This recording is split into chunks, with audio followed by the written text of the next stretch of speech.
Il y a déjà 10 ans, j'ai réalisé un petit métrage sur une musaraigne.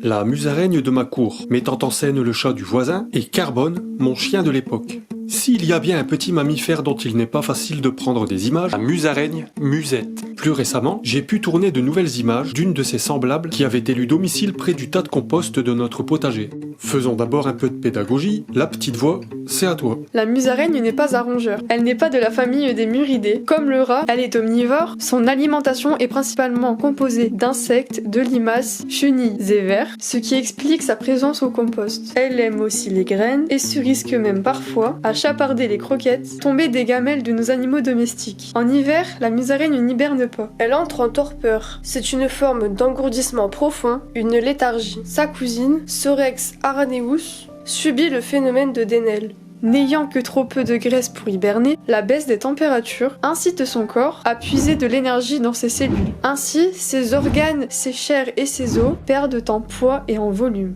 Le plus incroyable, c'est que son cerveau n'est pas épargné par le phénomène et perd jusque 30% de sa masse.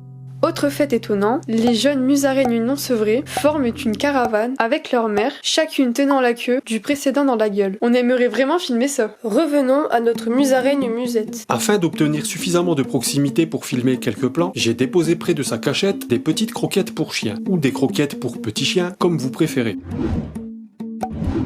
On place la caméra, on fait la mise au point dans la zone de l'appât, on démarre l'enregistrement et on quitte les lieux, car ces petites musaraignes ne supportent généralement pas la présence humaine. On revient environ 30 minutes plus tard, si une croquette est disparue, il ne reste plus qu'à visualiser la vidéo pour récupérer la partie qui nous intéresse.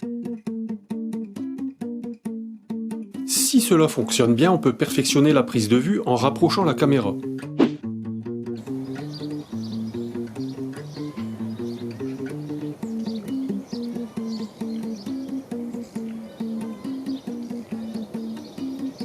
Et à force de rapprocher, on peut même y ajouter une loupe appelée bonnette macro. Et pourquoi pas, si le matériel le permet, tourner en haute vitesse pour pouvoir réaliser des ralentis. Vous pourrez pratiquer avec votre smartphone, ils sont tellement performants aujourd'hui. Mais si vous pratiquez, n'exagérez pas sur le nombre de croquettes, ce n'est certainement pas bon pour la musaraigne puisque ce n'est pas naturel. J'aimerais un jour vous faire une troisième vidéo sur la musaraigne où je tirerai cette fois des vraies photos. Voici un lien vers la musaraigne de ma cour qui fête actuellement ses 10 ans. À la prochaine!